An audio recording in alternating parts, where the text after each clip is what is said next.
that they just take them and lock them up behind barbed wire and shoot them if they try to get out. But notice how they call them a community care center. And then now this model being used on the illegals to just disappear them and not talk about it, that could be anybody next. And once they set that precedent of just go arrest this person, put them in a truck, it's compartmentalized. That can be the smokescreen for a political purge as well. We've always said a big bio scare or a bioweapon attack or a natural pandemic could be the cover for the takeover. One of the big ones. And now, right on time, here it is. Dr. Group, continue. Well, you know, that's from what we're hearing, they're really just nothing more than death camps over there. But, you know, it's the media takes obviously the media is not going to come out and say death camps over in Africa. So they're going to call it community care centers. And so, you know, it's the spin that you're getting over here that, you know, we're actually there trying to help and trying to contain this. And by the way, you do have to lock them up and things are breaking down. And sorry if there's not enough food or water, but be honest about the tragedy. Do airlifts of food. Don't just warehouse them and kill them. Where's Jesse Jackson when you need him? Yeah, exactly. Let me see some of the other. Because if it does collapse, then they're going to spill out.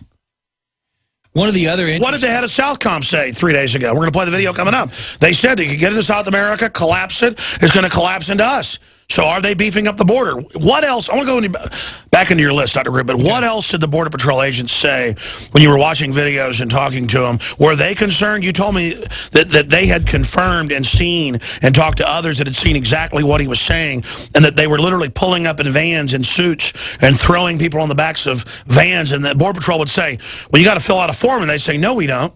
I mean, break that down. What else did they say? That's pretty much it. I mean, the only other thing that they were talking about was, and I haven't confirmed this, is that Homeland Security restricted all of the ammunition to the Border Patrol until 2015. That was actually confirmed. No, that was mainstream news 3 months ago. Okay, so that basically they were just talking. Yeah, they won't supply them. They have to buy it themselves. And they can't do their training or anything like that. Homeland Security has almost 3 billion rounds now, but the Border Patrol can't have any.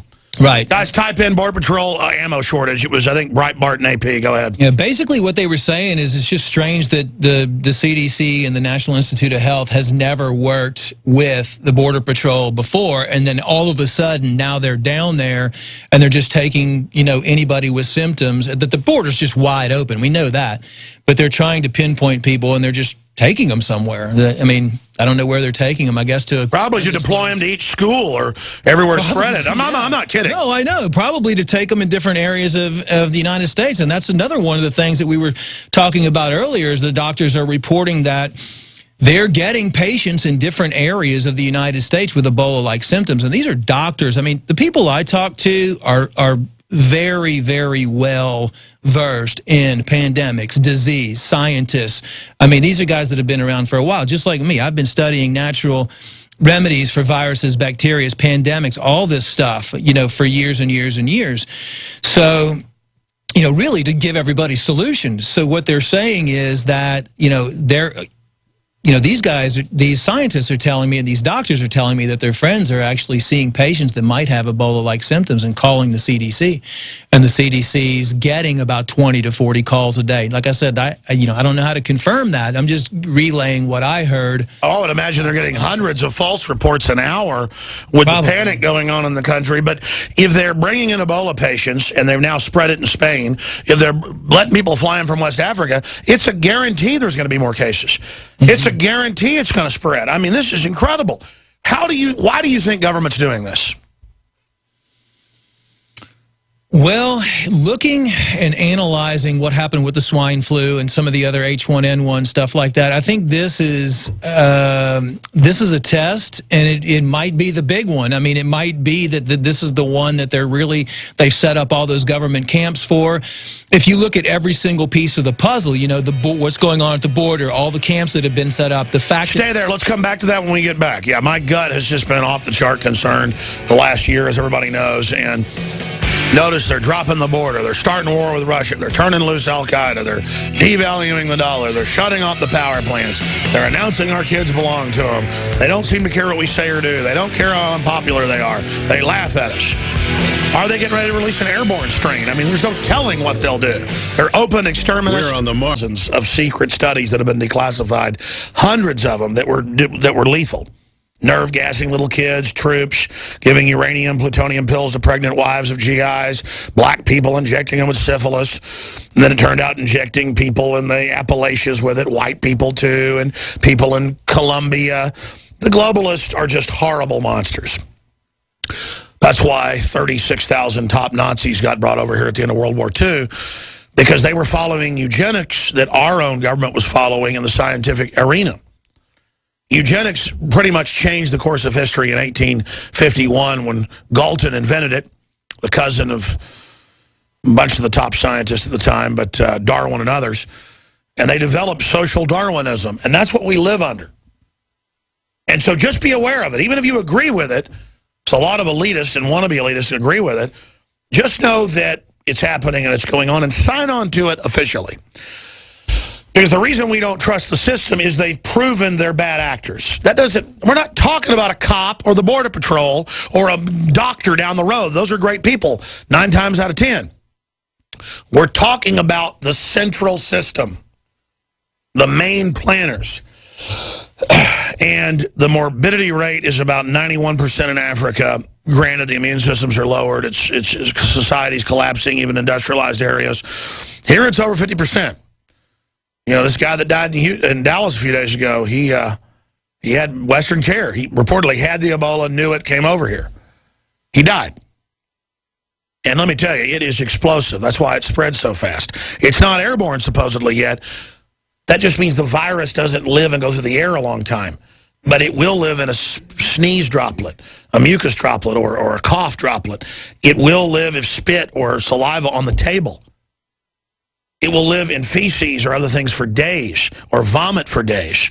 It can just live inside that little capsule, live inside that goo, live so roaches walk through it, or bats urinate or defecate and you breathe it. That's how they think it's really starting to spread in Africa. They think it's the bats. That would be the answer if it wasn't man-made. It's what most of the scientists are saying. Look it up. I'm not just saying that's in the Washington Post, you name it. That the real scientists are saying we think it could be quasi-airborne because it's not technically, but the bats go to the bathroom when they take a flight. They in the air, and then you're breathing it. And if you even get a few thousand cases in the United States, it'll be total pandemonium. And I love my family. And I personally have been trying to get more sleep, sun, boost my immune system, eat healthier. There's studies out, study shows how exercise protects the brain from depression because it's oxygenating the cells. Dr. Group talks about that. So I want to get more into your list of what these scientists and doctors were saying at this big internal private supply side expo in Las Vegas, what the Border Patrol told you. But let's talk about Dr. Group, because I've been following what you say for over a year now with incredible effect. I mean, people that see me in person, TV puts 10 pounds on you, but I'm still 20, 30 pounds overweight, but I was 80 pounds, 90 pounds overweight. I mean, I almost have no pot belly anymore, just with the Survival Shield, Nascent Iodine X2, exercise, more purified water, the DNA Force, the Super Male Vitality that's got all these compounds known to just, I mean, what it's done for me and my virility is amazing. But what are you doing specifically for your immune system? What were the other scientists and experts you were talking to? What's the cutting edge right now for folks out there that are researching this? Well, pretty much everybody's in agreement. Planning is what needs to be done. Everybody, families, just have a plan. You were telling me you're getting more storable food during the break. Yeah, storable food, clean water, things to purify your water. What the NIH, the WHO, what the medical and government is not telling people to do is looking at natural alternatives. You know, they're not telling you to use iodine to purify your water. They're not telling you to use silver to boost your immune system. I mean, they're not telling you to look for natural ways out there because what they want to be able to vaccinate you. My big question is, and one of the questions we were talking about is, what could it, because with this, you're going to probably see with the executive order a mandated vaccine. So the question is, most people out there they just can't wait. They're already fast-tracking vaccines that are supposed to be ready. This week they're starting human trials on 20 different humans. And my question Bill and Melinda Gates are involved. Monsanto. I mean, hello. Sorry. Yes, and another subject I want to get into is the rabies Ebola vaccine, and that's currently in the works by the NIH and Thomas Jefferson University with GlaxoSmithKline, and that's scheduled to be finished with fast tracking by the end of 2014. And you remember what happened with the fast tracking of the swine flu vaccine, which was given to like 30 million people. Which it turned out was a simulant released the year before, basically an attenuated virus, totally fake, lowering your immune system by 50%, Canadian government study. Right, and now you have a lot of the children have developed narcolepsy, and there's all kinds of brain deformations because of that vaccine. On record. And GSK, yeah, they were sued $3 billion for that and lost the lawsuit. But what everybody's talking about internally is, you know, why this is going to take place and really what to do in case it spreads in the United States. And that's have a plan to get out of a well-populated area, you know, have some land somewhere. You know, they were worried that possibly the borders would be closed, which I don't know if that's really going to happen if they want it to spread. But have a good supply of clean water, clean food, and your immune system have enough stocked for your family of some of the natural things that are available that work for different types of organisms. What are you doing specifically for yourself? What I'm doing is I have a place to go that's, you know, kind of close to a national forest where I can just get out of there. I have clean water over there. I have clean food. I have clean seeds to grow my own stuff. I mean, I have masks that I can use. I'm not really worried about it because I know how to strengthen my immune system, but I have a good supply of iodine. I have a good supply of silver over there. And that's really, you know, the two things that I would focus on specifically. I've got a good supply of oregano oil over there. Oregano works really good. I've been taking that. And, you know, all the supplements that we usually talk about, you know, I've got the DNA Force to protect my cells, to protect against free radical damage. You know, when your immune system goes berserk and you have a virus, then you're also going to have, you know, the attacking of the virus by your immune system. If your immune system's strong, I've always been a believer that we have the strongest medicine inside our own body. I mean, the first place you should look is inside and ask yourself, am I clean? I mean, 75% of your immune system's in your gut right there. If your gut is healthy, most likely your immune system's going to be able to attack and destroy any type of invading organism. Oxy Powder, InfoWarsLife.com.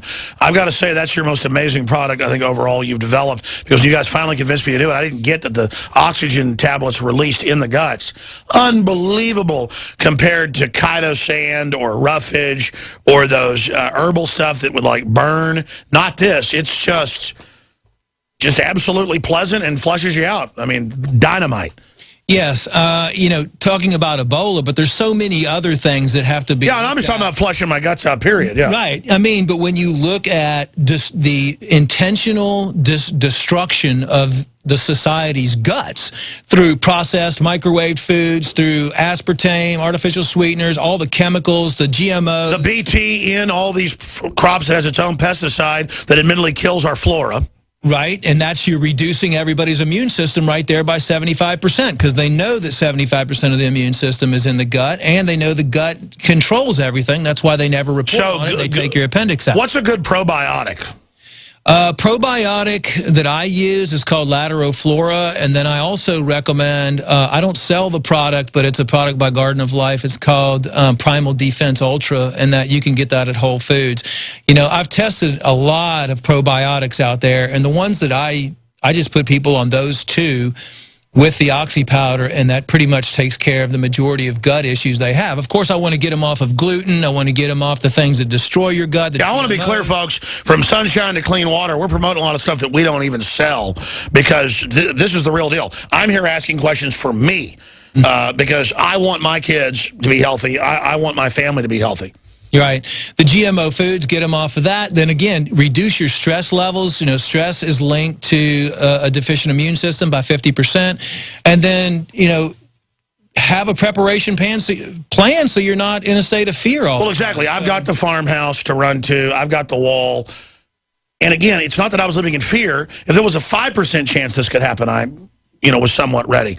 And then as it gets more and more clear the globalists are destabilizing civilization, more and more I'm going to just accelerate getting prepared, because we see government and corporations digging in, building underground bunkers in the Ozarks, you name it, like it's the end of the world. Joel Skousen We're going to get him on this week to get his take on all this, guys, or next week or Sunday or Monday.